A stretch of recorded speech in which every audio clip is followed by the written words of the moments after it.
السلام علیکم انویسٹرز، میرا نام ہے فیضان طارق اور سیزر کیپٹل کے ایک اور ویکلی ایپیسوڈ کے ساتھ آپ کی خدمت میں حاضر ہوں where we review, summarize and recap major economic news and events throughout the week. جی تو شروع کرتے ہیں ایک انٹرسٹنگ ٹیک کے ساتھ on the IMF program. اچھا، ایک بڑا انٹرسٹنگ اینگل ہے آئی ایم ایف کو لے کے which seems to have been overlooked by the analyst community کہ جو مشکلات کا سامنا کرنا پڑ رہا ہے گورنمنٹ کو آئی ایم ایف پروگرام کی بحالی اور آئی ایم ایف کی مشکل شرائط کو پورا کرنے میں، اس سب میں ایک فورن پالیسی کا بھی ایلیمنٹ ہے. U S China cold war کہہ سکتے ہیں ہم. یو ایس کی پچھلے 10 برسوں سے نظر تھی چائنا کے one belt one road initiative کے تحت غریب اور ڈیولپنگ ملکوں کو دیے جانے والے قرضوں پر اور ان قرضوں کی وجہ سے چائنا کے بڑھتے ہوئے influence per.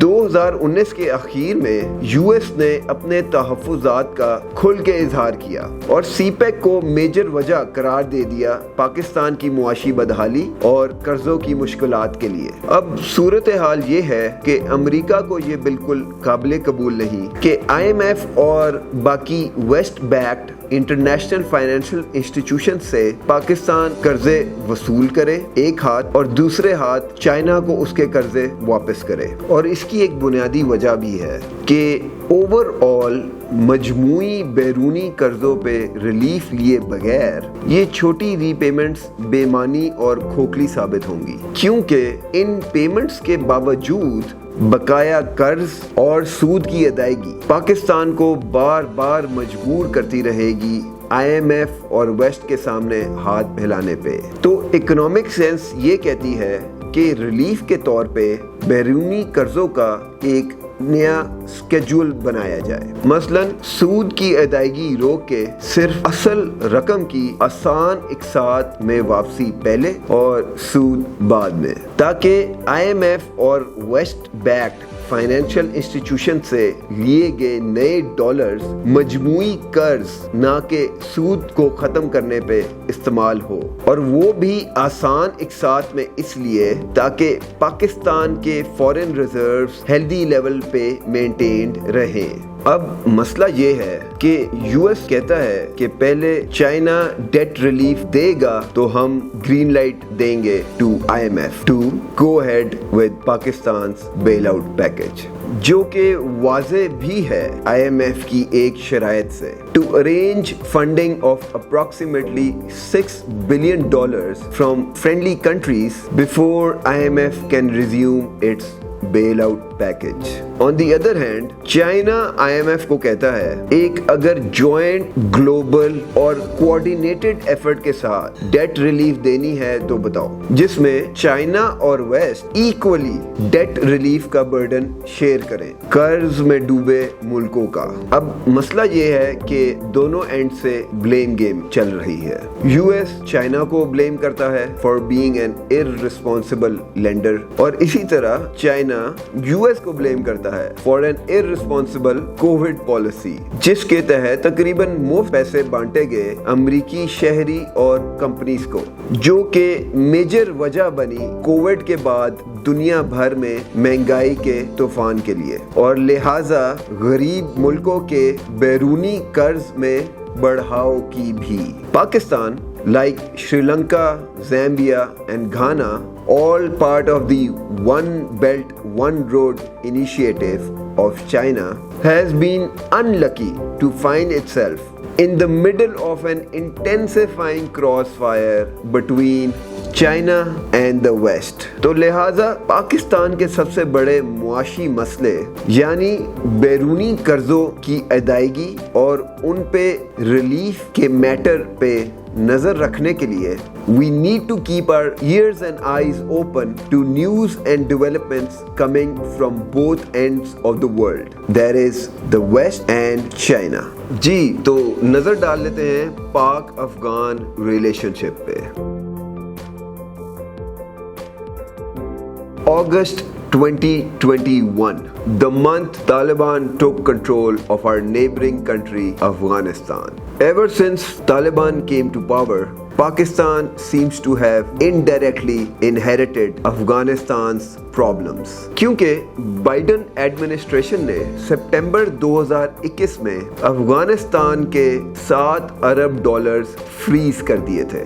And in addition to that تقریباً $2 ارب پھنسے ہوئے ہیں افغانستان سینٹرل بینک کے European and middle eastern financial system میں. افغانستان میں ان ڈالرز کی قلت کا سارا بوجھ پاکستان کی پہلے سے کمزور اور معاشی بدحالی کی شکار معیشت پر پڑ گیا. فورن کرنسی سمگلنگ، امپورٹڈ کھانے پینے اور روز مرہ میں استعمال ہونے کی اشیاء کی سمگلنگ، کیونکہ Afghanistan does not have any dollars, اور بیسک آئٹمز آٹا، چینی، چاول، کھاد، یوریا کی سمگلنگ شدت اختیار کر چکی ہے. اور اکانومی کے علاوہ سیکیورٹی وائز افغان بیسڈ تحریک طالبان پاکستان کے دہشت گردی کے حملے بھی شدت اختیار کر گئے ہیں since Taliban took over in August of 2021. Strategic depth کا نعرہ لگانے والے اب ایک بھیانک خواب سچ ہوتا دیکھ رہے ہیں. پاکستانی روپے اور معیشت پر بوجھ بننے والی افغان سمگلنگ اور دہشت گردی میں کمی تبھی ممکن ہوگی جب طالبان اپنے رویے میں بہتری اور بدلاؤ لائیں، خاص طور پہ انسانی حقوق اور عورتوں کے ساتھ سلوک اور برتاؤ میں. Unless and until that happens, دنیا کے لیے طالبان حکومت کو قبول کرنا مشکل ہوگا اور پاکستان نہ چاہتے ہوئے بھی افغانستان کی مشکلات کا شکار رہے گا. جی تو کموڈیٹیز ریویو میں let's shed some light on oil. اچھا، much to the west dislike, European Union کی طرف سے لگایا گیا ban on Russian refined petroleum products coming through the sea بھی کوئی ڈاؤنورڈ پریشر نہ ڈال سکا آئل پرائسز پہ. شارٹ ٹرم میں آئل پرائسز پہ ڈاؤنورڈ پریشر آتا نظر نہیں آتا جتنی بھی کوشش کر لے west. Banned Russian oil Asia میں بک رہا ہے. اوپیک جو کہ 13 oil producing and exporting countries کا گروپ ہے which is focused on bringing price stability in the oil market mainly to favor the oil industry producers and investors، اپنے production kits پہ قائم ہے led by the Saudi Arabia. اور Russia نے بھی OPEC کی حمایت میں آئل پروڈکشن کٹس قائم رکھے ہوئے ہیں.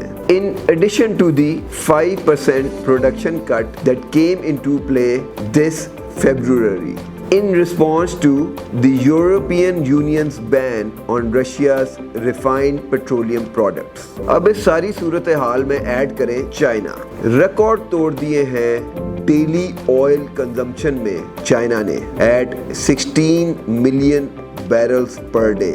مروجہ پیشن گوئی کے برعکس چائنا نے کووڈ کے بعد صنعتی سرگرمیوں میں تیزی کا ریکارڈ توڑ دیا ہے اپنا ہی پچھلی 1 تہائی کا، جس نے بہت سے مبصرین اور تجزیہ کاروں کو سرپرائز کیا ہے. تو اوپیک اور رشیا کی طرف سے ٹائٹ آئل سپلائی اور چائنا سے بڑھتی ہوئی ڈیمانڈ خام تیل کی قیمتوں میں بڑھاؤ کا اندیشہ دے رہی ہے. امریکہ کے مشہور انویسٹمنٹ بینکس جے پی مورگن اور مورگن سٹینلی کی پیشن گوئی ہے کہ سال 2023 کے آخری 3 سے 4 مہینوں میں تیل $100 پر بیرل کی بھی قیمت عبور کر سکتا ہے. اب دیکھنا یہ ہے کہ مغربی دنیا میں معیشت کے سکڑاؤ کے لیے نافذ کی گئی معاشی پالیسی کس تیزی سے رنگ دکھاتی ہے، جس کے نتیجے سے مغربی ممالک میں کنزیومر ڈیمانڈ پہ منفی اثرات مرتب ہوں گے جو کہ تیل کی قیمتوں میں کمی لانے میں مؤثر ثابت ہو سکتے ہیں. To make sense of all the economic news and developments, make the smart move today and invest with Caesar Capital.